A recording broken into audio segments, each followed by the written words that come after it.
Hey everyone, and welcome to another episode of the Creepy Fox podcast. I'm going to keep this intro really short. I'm not going to spend too much time here. Basically, the only thing I really wanted to get out to you all was that I uploaded a brand new Scary Stories video a few days ago. Unfortunately, due to the topic and the theme, YouTube ended up suppressing it. Basically, it was just a collection of stories we've covered here on the channel before, of people's encounters with the cartel. It was definitely a good one, just unfortunately, like I said, YouTube didn't really promote it, so just wanted to let you all know. Anyway, on today's episode, you're actually going to see some footage that I filmed. This is the first time I filmed footage for the channel in over at least a year. It's definitely been a while. Hopefully I'll be able to do more of this since now I'm cleared to walk. Anyway, let's get started, shall we? Try to picture it. It's the late 1990s. It's the middle of nowhere in California, summertime, and nothing around you other than a McDonald's next door. That's the easiest way for me to describe the area in which I was working. I needed a summer job and was short on cash. Therefore, I picked up a job being a security guard at a Motel 6 that was off the 5 freeway. Anyone who lives in California is familiar with the 5. It's a fairly popular interstate that can take you from Los Angeles to San Francisco in about 7 to 8 hours. Along with this, there are hundreds of miles of farmlands and emptiness. Of course, you do have the occasional rest stop. This Motel 6 acted sort of as a stepping stone in order to get you into the grapevine. Anyway, one night I'd been working and I was at the McDonald's next door eating some dinner. I don't remember how long I was in there for, but it must have been for about an hour as I was able to catch 2 episodes of King of the Hill that was playing on one of the TVs. During my meal, I ended up noticing these 2 men that entered the store that were acting really funny. For some reason, they looked really nervous, almost as if they were planning something. Both of them looked to be in their early 40s, wearing all dark clothes and beanies. Very odd. This was something I mentioned to one of the patrons who sat by me as we both stared at them. I watched as the 2 men took a seat at the very back of the McDonald's and kept looking out the window. I started to find this weird as I had never seen these guys before. You know, since this area serves as a rest stop, you don't ideally see the same people every day. You do, however, see the employees who work at the McDonald's, and you begin to recognize them. Well, my break was over and I start to return back to the Motel 6 across the street. Before stepping out, I casually walk by the 2 men who entered and give them a friendly hello. Not once do they acknowledge me, and so they return to looking inside the backpacks they had on their table. Whatever, I guess they had just wanted a break from driving and didn't really feel like talking. Fast forward about 2 hours. It's 11 p.m. and I had been at the break room where I was talking to one of the Motel 6 employees. They were telling me about these 2 men who were acting really suspicious in the back parking lot. Were they wearing all dark clothing and carrying large backpacks? I inquired. Yeah, they were. Why, did you see them? They were at the McDonald's not too long ago. I did find them odd, but I didn't say anything to them. After our quick conversation, I walk around the Motel 6, seeing if I could find those 2. Who knows? Maybe they already left. I walk over to the back parking lot and I'm able to see a couple of cars. These cars belong to the employees and a couple of the vehicles were of the guests that were staying with us. However, I did notice the same van from the McDonald's. I guess I didn't mention this earlier, but those 2 men had arrived in one of those weird old minivans, with its windows all darkened and tinted out. Guess what? That vehicle was parked back here, the exact same one. Here's the thing, there is a designated parking for anyone stopping to rest. This parking was only for customers of the McDonald's or the Motel 6. This meant I had to go and get these guys to move. As I started to approach the suspicious van, the headlights suddenly turn on. Afterwards, they come driving toward me. When they roll down the windows, they appear to be wearing masks and had their hoodies over their heads.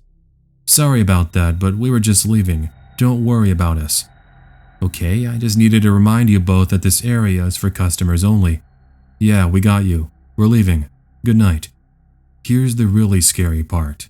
As I was talking to them, I could see the guy on the passenger side was holding on to something.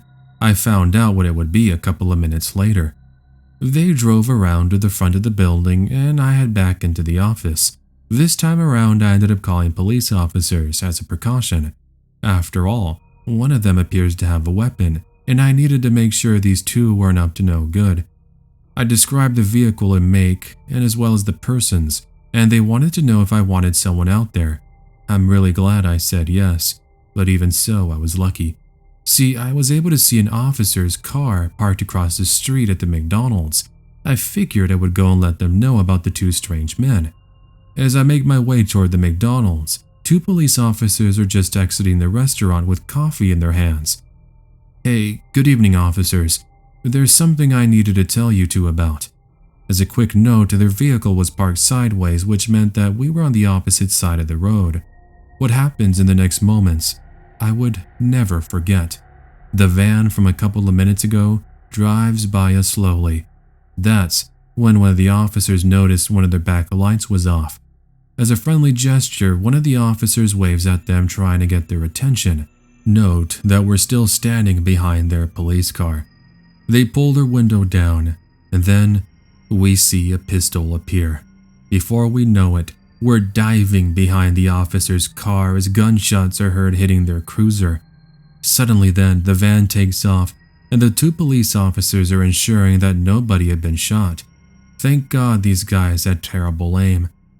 Anyway, they call for backup, which was already on the way, mind you, since I'd called them about 5 minutes ago.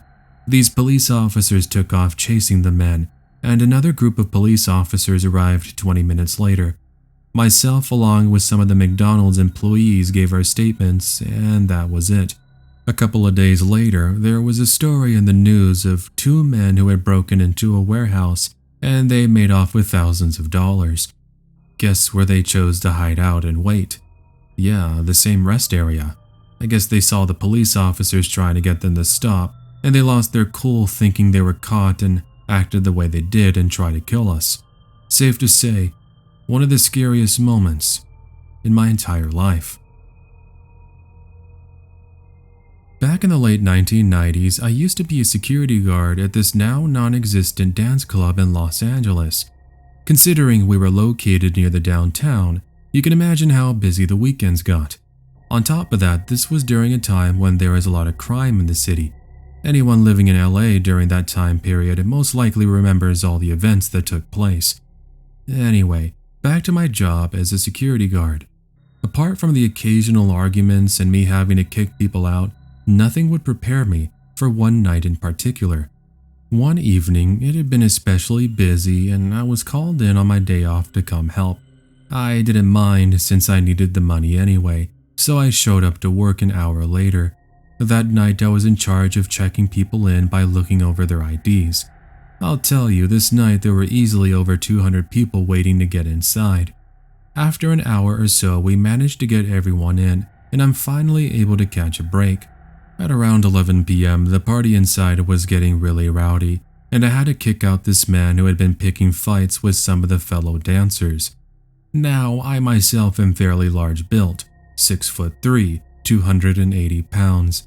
Not much could really intimidate me. This man, however, had this look on his face of being a troublemaker. Something about him just spelled all suspicious. He was wearing a long white t-shirt, oversized pants, and had tattoos all over his arms and neck. I put him at about 6'4", maybe 240 to 250 pounds. The man clearly had one too many drinks, as he had been in a shouting match with another guest. As I go to escort him out of the building, the man grabs a glass bottle and tries to hit me. Great, now there was glass all over the ground, from it shattering against the wall next to me. I was livid. I immediately tackled the man down and was finally able to get him out of the building. Go home, pal, you've clearly been drinking too much. Espérate hasta que traigo a mis amigos. Ten cuidado jugando conmigo. For those who don't speak Spanish, he said, wait until I bring my friends. Be careful with who you're messing with. Whatever. I ignored him and went into the back room to put on some bandages on my arm, since some of the glass fell on me and cut my arm. Fast forward an hour or so later, and my security guard buddy Andrew had arrived to join me for the evening. As people were leaving the club, we started a conversation with this young couple who were telling us about this being their first time here. They were really nice, and we must have been talking to them for about 20 minutes. Out of nowhere, I hear some people speaking in Spanish behind me. I didn't recognize two of the voices, but the third one sounded familiar. I turn around and it's the same man from an hour ago who I kicked out. He was now joined by two similar looking men who had these looks of pure malice and anger. Without saying a single word, one of them comes up to me and pushes me. I of course was trying to keep my composure, so I ignored it. He pushes me again and begins telling me all of these crazy and violent things. Seeing this, Andrew had stopped talking with the couple and now joins me. At that very moment, Andrew reacts to something that saved all of our lives. He sees as one of the men reaches into their pocket and is about to take something out. Without thinking, Andrew jumps at him and tackles him to the ground. This causes a pistol to fall out of his pocket, which I now kicked out of the way. Of course, we still had no idea in that moment if the other two had guns.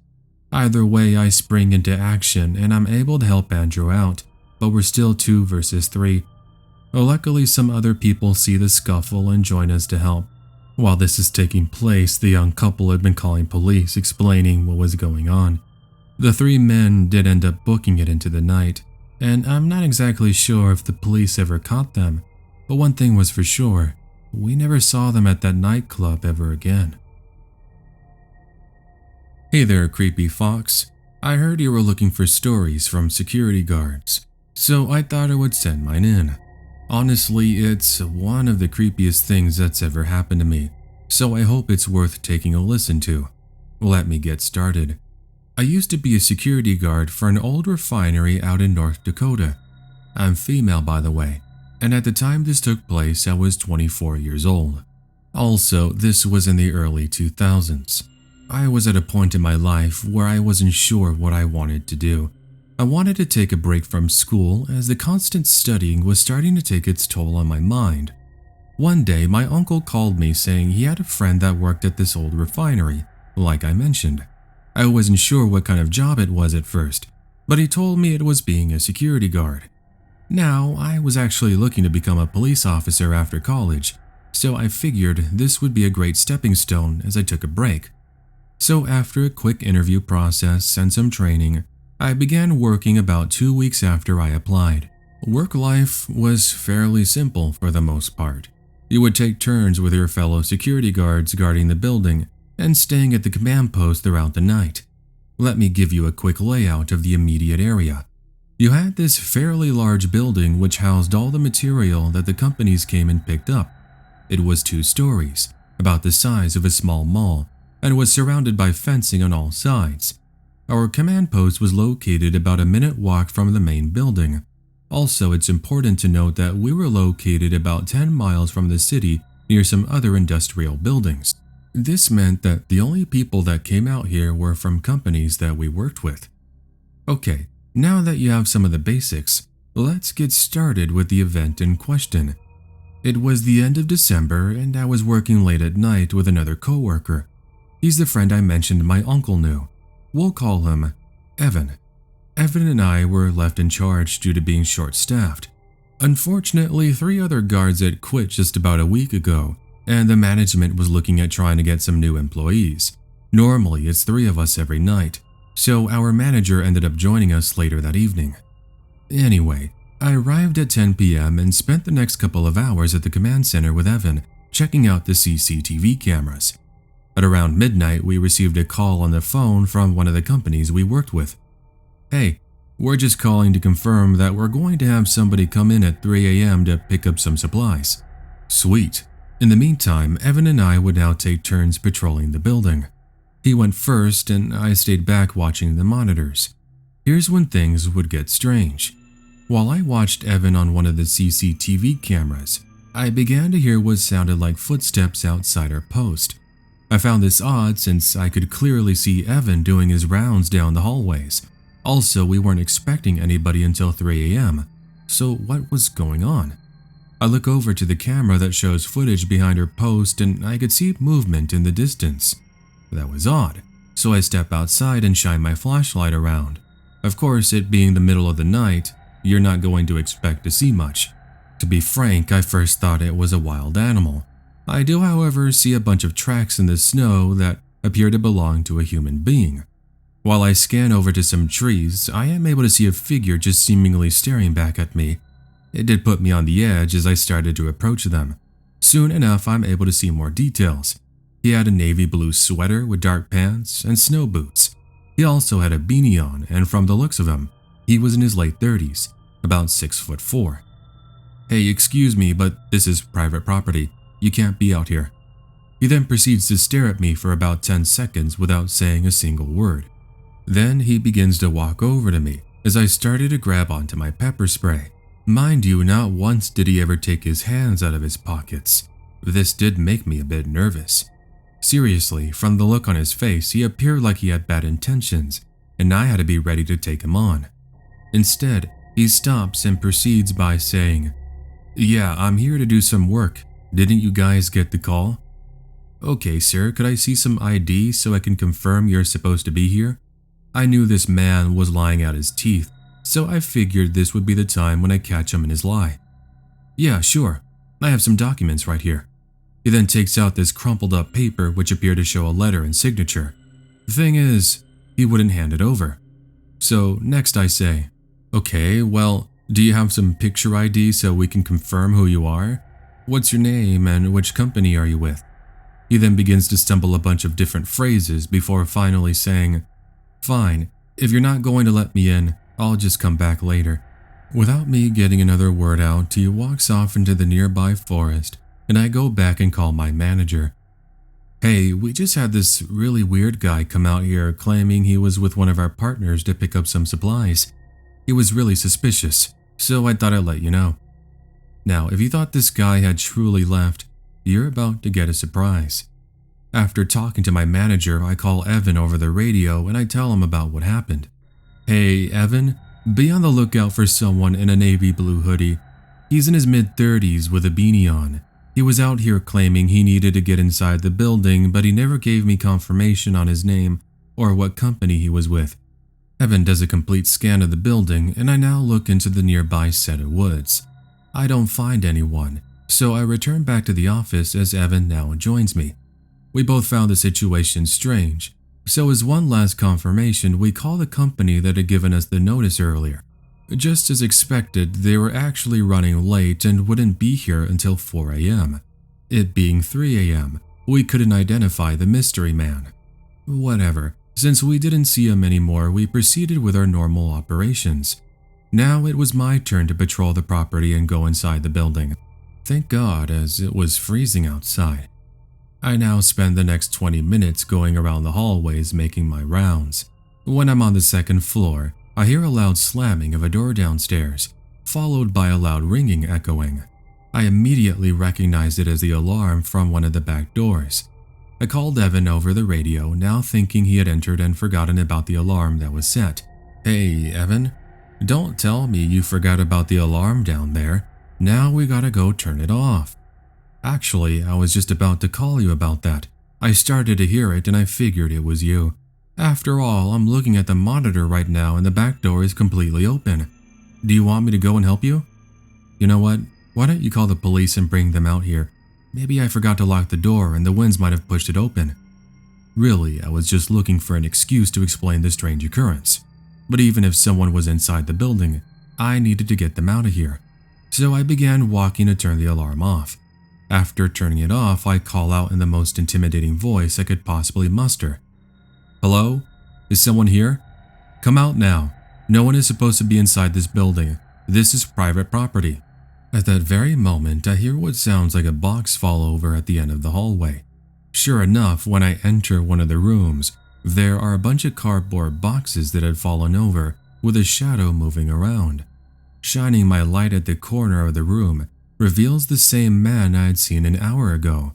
From the looks of it, he had snuck past our cameras and made his way inside. "Excuse me, sir, but I told you earlier, this is private property. You can't be in here without permission." You can't tell me what to do. Why don't you come over here and make me leave? You see this here? It's not just for show, and I'll use it." He was armed with a handgun, and now I was face to face with one of the scariest moments in my life. Time seemed to have frozen as I had to make a quick decision. I of course chose to book it as I make my way down the hallway. All the meanwhile, I hear him shouting at me to get back. Well, right as I exit, I hear something hitting the metal door next to me. He had fired a gunshot. That was super scary, as it was just a few inches from hitting me. I'm now running over to the command post as I can hear police officers approaching. Sure enough, Evan had called them and they were able to help us out. Once I relay the information, the entire area goes on lockdown and they head inside to find him. After about 10 minutes, they come out with a man now in handcuffs. He's eventually taken away, and we never see him again. Later, it's revealed to us that indeed he wasn't with any company, and he had just turned out to be some crazy lunatic out there trying to break into buildings. Police ended up finding his 1998 Toyota parked further into the nearby forest. I guess he was trying to see if he could make off with some money or other valuables by trying to get in. Unfortunately for him, that wasn't going to be the case. Safe to say, had I reacted in a different way, I may not have been here to tell my story. Anyway, that's it. I've had other creepy things happen, but nothing compares to this scary and terrifying evening. I used to work at an old shopping district in Anchorage, Alaska as a security guard. I now live in Colorado, but I'm taking you back to then. I'm female and I was 22 at the time. Also, this was in 2013. Though I only worked there for a year, I encountered a lot of strange people. Oftentimes we would have to deal with people arguing and fighting, and other times it would be because people didn't follow the rules. Well, this one evening in April, I had been in my booth watching the nearby CCTV cameras and listening to some music. At around 2 a.m., I noticed a car parked just a few hundred feet next to me. I have a little window that gives me a perfect view of the parking lot. Right behind the parking lot is a small patch of trees where people could go down into a little pond. Anyway, since I was bored, I decided to take a look out the window. Out walks a man I want to say was in his mid-40s, wearing a basic sweater and jeans. He was acting really suspicious in that he kept stumbling around and walking back and forth in the nearby tree line. It's almost as if he was waiting for someone. I kept an eye on him regardless as I watched him seemingly continue to pace back and forth. After about 5 minutes of watching him, an RV arrives and parks next to him. That's when I see another man step out of their car and joined in with the first man. After some talking, one of them takes out what looked to be like money, and the other takes out one of those little plastic containers you put food in. The man who gave the money opens it and looks as if he takes a smell of it. Yup, it doesn't take a genius to realize what was happening here. A drug deal. So I went ahead and got on the line with police officers, and I told them I was in the process of witnessing a drug deal going on. However, what happened next I would soon never forget. You see, though my little security booth is hidden behind a building beside them, you could still see it if you were to shine a flashlight or other form of light. Well, the first man steps into his truck and then turns the headlights on. Their lights reveal me looking through the window at them, and that's when they go into full-on panic mode. Now, why they chose to do their deal here, I'm not too sure. Maybe because it was 2 in the morning and they didn't expect to find anyone here. Also, they were in the cover of the trees, so they figured people would think that it was just people parked. I don't know, I'm just assuming here. Either way, what they both started to do was they made their way toward my booth as I go and check to make sure the door is locked. Thankfully it was, because one of them goes for the door. "Open the door now. I have a knife. If you don't open the door, I'm going to stab you." Yeah, not exactly the best situation to be in. Anyway, they continued to demand me to open the door for the next 5 minutes as they started kicking at it. Presumably, they wanted me to keep quiet about seeing them, and they wanted to make sure I never spoke again. After all, police officers were going to arrive in a few minutes, so all I had to do was wait for them until they arrived. One of the men proceeds to grab a large rock and throws it at the window. This causes it to crack ever so slightly. Thing is, how long would it last? He throws it again, and on the fourth time, he manages to break the window. This was it. Fight or flight. I was stuck in this little room, unable to really escape. Just then, I'm able to see two police cars pull up into the parking lot, and that's when I yell out. These two suddenly drop what they were doing and book it into the nearby set of trees. After a brief chase, the men are taken away, and of course, they were charged. The officers praised me for my quick thinking and for calling them when I did. Of course, had push come to shove, I would have been ready to defend myself, even if that meant it would have been 2 versus 1. This experience isn't from the perspective from a security guard, but it does involve an encounter with one. Well, kind of. Let me just get into it. This happened a year ago when I went on vacation with my family in Mexico. We were staying in Cancun for a few days, taking in the sights and relaxing. I'm female, by the way, and I was 20 years old. Anyway, seeing as that I have blonde hair and green eyes, I'm easily going to be looked at here. Not that I wanted the attention. Honestly, I was just there to be on vacation with my family and cousins. I wasn't expecting to have a creepy experience. Well, we arrive at the resort and we're just starting to check in. Since there was such a long line, I decided to do a little bit of exploring in the meantime. I told my parents I would meet up with them in about 20 minutes. If I got lost, I could always talk to one of the staff, who, mind you, were very friendly. I make my way out of the lobby and out to the pool area, and I'm welcomed by a bunch of kids and families. I take this chance to spot out where I would spend time tanning underneath the sun. After about 10 minutes of talking to some people, I started to make my way down another hallway, and then another, and another. In summary, I ended up getting lost, so next I go and see if I could find someone. Luckily for me, this man who I thought was a security officer walks up to me. I say I think he was a security officer because he had a badge on his shirt and he had a baton. Even so, something seemed off about him. I don't know, does anyone else ever get that feeling about people? It's almost as if your senses are telling you this person has bad intentions. Well, in my best Spanish, I tell him I'm lost and I needed to get back to the lobby. He then stares at me for about 10 to 15 seconds without saying a single word. It was just eyeballing me the entire time, before I finally decided this guy is just a creep. At that very moment, he grabs my arm and says in broken English, "Yes, I know how to get to the lobby. Come with me. We'll go the back way." To say this man's grip wasn't full of bad intentions was the understatement of the century. The man obviously wasn't letting go of me, and he must have been fully aware there were no cameras in this hallway. Without hesitating, I kicked his knee as hard as I could and he let go. He then runs out an exit door where I finally decided to go back the way I walked from. This time I find a housekeeping lady who helps me find the main lobby. I definitely thought the guy was creepy, but it was just the beginning of what was to come. Fast forward 2 nights later, and by now I'd already forgotten about the creepy security guard from when I arrived.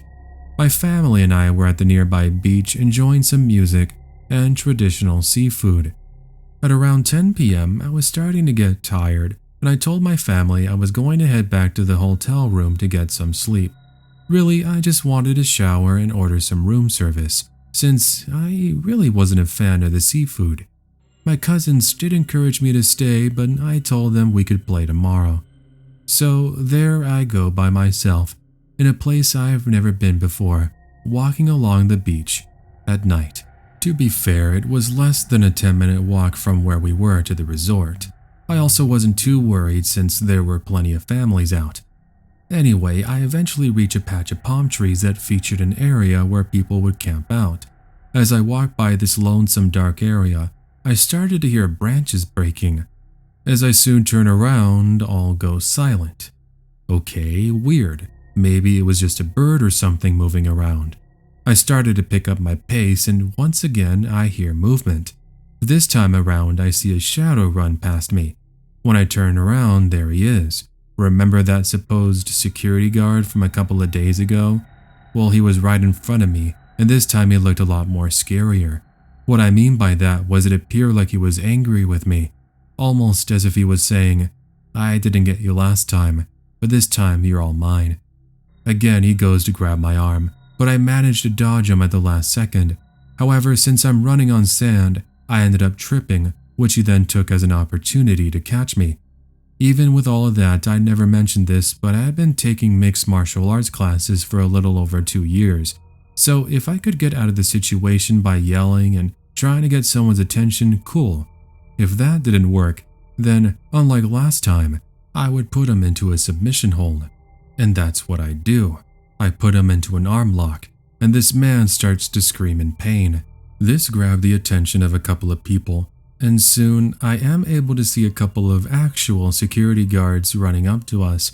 This causes the man to go into full-on panic mode as I let go and he books it. The security guards chase after him, and eventually he's taken in for questioning. I later found out that this man didn't even work there. He ended up stealing one of the security guard outfits, as well as a badge from one of the back offices that happened to be open one evening. From there, I guess he decided to look for girls like me and try to stalk them and take them away. That is truly one of the creepiest things that somebody could do. This actually just happened about 2 weeks ago, so it's still fresh in my mind. The funny part about this is that I'm actually a fan of the Creepy Fox, and I was listening to his videos when this took place. So what exactly am I talking about? Well, to get you caught up, let me tell you a bit about myself. I'm a security guard who works in a private closed-off community out in Northern Oregon. It's fairly quiet, and it's a job I really enjoy. Really, my only responsibility is to check people in and to patrol the neighborhoods. Since this is a private area, you rarely get any complaints as people behave. There have sometimes been arguments amongst neighbors playing loud music, but other than that, not too much action. This one night it was myself and my fellow security guard, Haley. It was 2 a.m., and we were listening to some of your story narrations. I'd say about halfway through the second video we were listening to, we got a call from one of the residents' homes. Haley pauses the video and I go to answer the phone. "Hi there, good evening. How can I be of assistance to you?" "Good evening, sorry to bother you, but my kids and I are hearing a whole bunch of sounds outside our garage. It sounds like someone is throwing things around and scratching at the doors. Do you mind coming out here and checking out what it is?" "Sure, I'll go ahead and get out there right now. Just make sure to remain indoors until I give you the all clear." Once I finish the phone call, I tell Haley I was going to head out and check out what the source of the noise was. I hop into the nearby golf cart, and I make the 3-minute drive to the very end of this closed-off community. Finally, I arrived at their home and started to patrol the nearby homes. I don't see anything, and I'm starting to think maybe it was just somebody's cat. Just to be safe, I head into their backyard, but I don't see anyone. I do, however, see trash all over the back lawn, and even what appears to be like scratch marks on their back door. Since I couldn't come up with an explanation, I go ahead and give them a call. "Hey, I'm in your backyard right now. I'm checking things out, but I don't see anything." "Okay, I'm actually in the kitchen right now. Let me go ahead and open the window." The lady opens her kitchen window, and I go ahead and explain that I couldn't find anything. That's when she suddenly lets out a scream. I was confused. What was she yelling for? She saw I was back here. Before I know it, she's opening her back screen door and telling me to get in. "What's wrong? Why are you acting like that? Get inside, there's a bear behind you." Without even looking back, I fly in through their back door, and she slams that door shut. Sure enough, when I turn around, I'm face to face with one of the largest bears I'd ever seen. I guess in the moments I had my back turned, and with the darkness of the night, the bear had slowly been sneaking up behind me. Had the lady not been there to warn me, I might have very well have gotten mauled by a bear. Well, I call Haley over my radio next, and I tell her about the bear. Eventually, we are able to get the proper help, and the bear is eventually caught and released into the wild. This had been the first time we'd ever dealt with a wild bear, so we advised people to never leave food outdoors or to be out late at night walking on their own. So that's my story. I hope to hear it on a future episode of the Creepy Fox podcast. Thanks for what you do, and have a good day. I used to work weeknights as a security guard for a series of warehouses out in Colorado. One evening before I would start, so at around 10 p.m., I had been eating some Taco Bell in the office, and that's when I noticed something. One of the switches indicating an alarm had been tripped had been activated. This was really strange, so I checked the camera and I'm able to notice that one of the doors to the back of the building is wide open. Now, it's important to mention that this is private property, and the only people that were allowed here were either fellow security guards or warehouse workers. All the workers had gone home, and the security guard that was here earlier had already gone home for the evening. So what could have possibly have explained this happening? Something else to note is the entire area is fenced off. You need an ID in order to enter the property. Anyway, I put my Taco Bell away and I began my sweep of the property. One by one, I checked the perimeter of the 4 buildings here to see if there are any signs of anyone outside. I find nothing. Eventually, I make my way inside the building and to the door in question. Sure enough, I'm able to see muddy tracks making their way into the building. Since it had just rained a little while ago, there was mud all around. This gave me confirmation that I wasn't just dealing with the door opening on its own with the wind. Anyway, I go ahead and step inside, and as I make my way further into the warehouse, the muddy footprints start to disappear before finally they stop right in front of the production line. Great, considering how large this warehouse is, this person could be hiding anywhere, waiting for me. I figured if I wanted a better view of the production line, cranes, and other pathways down here, I could head up to the nearby catwalk to get a bird's eye view of the room. So with a pair of keys, I go to unlock the door that leads to the catwalk. The thing is, it was already unlocked. This is strange as we're required to have it locked at all times. Whoever left it open was surely going to be getting a talk to by the manager. I digress. I make my way up to the catwalk and I began to shine my flashlight below. I kid you not, I heard what sounded like someone clearing their throat, then what sounded like a madman laughing. Then moments later, I was able to hear what sounded like something hitting a wall, almost as if you grabbed a hammer and slammed it against a metal door. This sent chills down my spine since we weren't really given anything to protect ourselves. Excuse me, but this area is restricted. Nothing. So I go ahead and radio my manager and tell them we have a possible intruder in one of the back warehouses. My manager goes ahead and lets officers know. Meanwhile, I go and see if I can find this creep. I make my way downstairs and I start to carefully scan the corners one by one. I can't find anyone, which should have been my time to leave and wait for help. But instead, I decided to head into the back room, which I hadn't checked yet. I quietly make my way over, expecting to have to open the door. Instead, it's wide open, and I can hear a voice inside. I shine my flashlight everywhere, but I'm unable to see anything. And then I turn around, and at that very moment, I hear footsteps running up to me. In a matter of seconds, this lunatic jumps out from behind a set of boxes and comes after me with a crowbar. I do manage to jump out of the way as he takes his swing, and quickly I grab the pepper spray I had on me, and I use it, causing this guy to fall and scream. Thank God I didn't miss. I seriously felt that if my aim was just a few inches off, he would have gotten me, and I could have been killed. Regardless, I'm able to subdue him until help arrived about 10 minutes later. I later found out that he was a homeless man who had snuck his way in through a hole in the fence at the back of the property. After that happened, I ended up quitting a month or so later.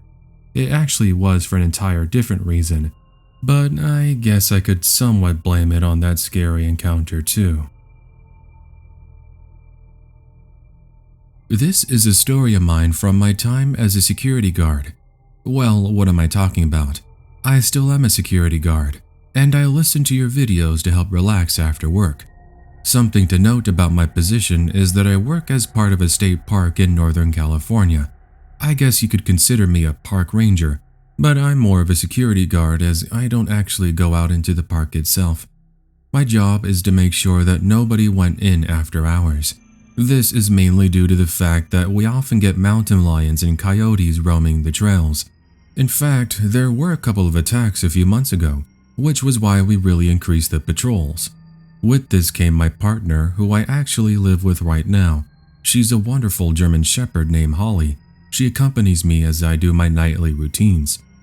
We had just changed the time and we were getting an extra hour of sunlight. This meant that the park didn't close until 7 p.m. Once we gave the all clear, I returned back to my station to guard the entrance. At around 11 p.m., I was getting ready to leave as I was off at midnight. Before leaving, one of my good park ranger friends named Jeremy came to visit me. He stayed with me for about 30 minutes until my co-worker Jamie arrived. Once she took over, Jeremy and I, along with Holly, head outside. "Hey, before you leave, you want to take a drive into the park? I know you don't really get the opportunity to do so let's go out there and do some driving," Jeremy says. "Yeah, sure, why not?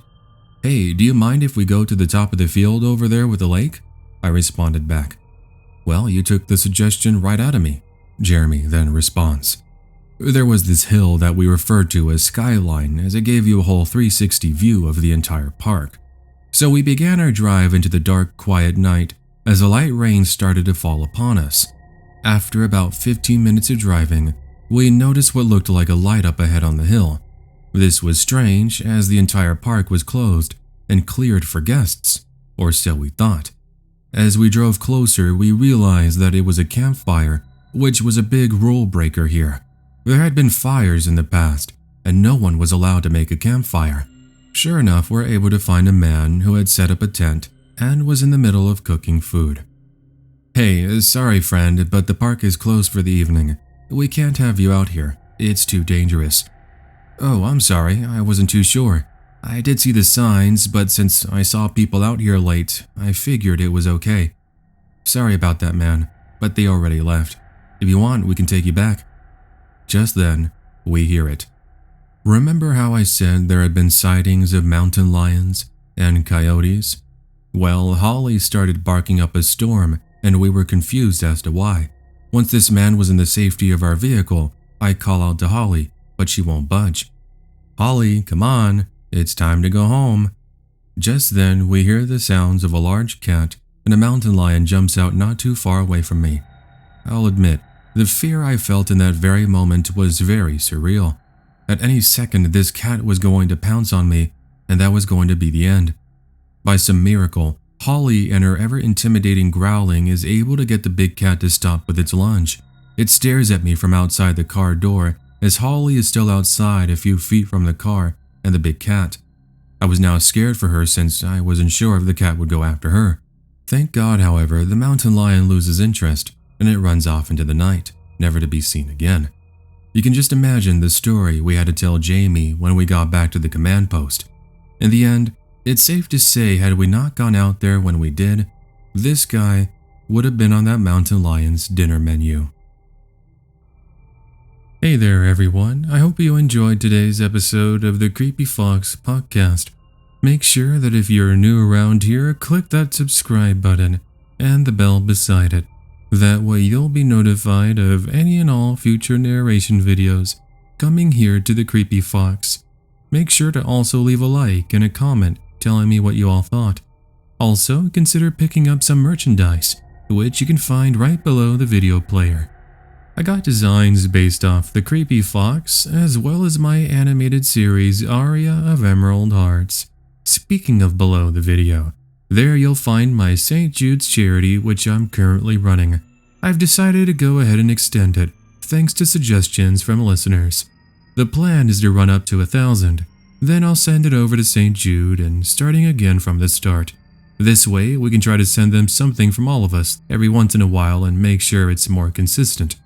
So yeah, let me go ahead and give a shout out to all the amazing channel members who support me.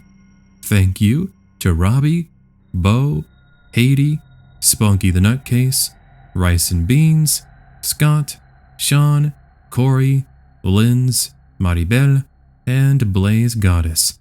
Thank you very much for your continued support. Thank you of course to all the regular viewers who watch and leave likes, comments, and share the channel with their friends and family. Anyway, friends, that's going to go ahead and do it for today. I'll catch you all next time.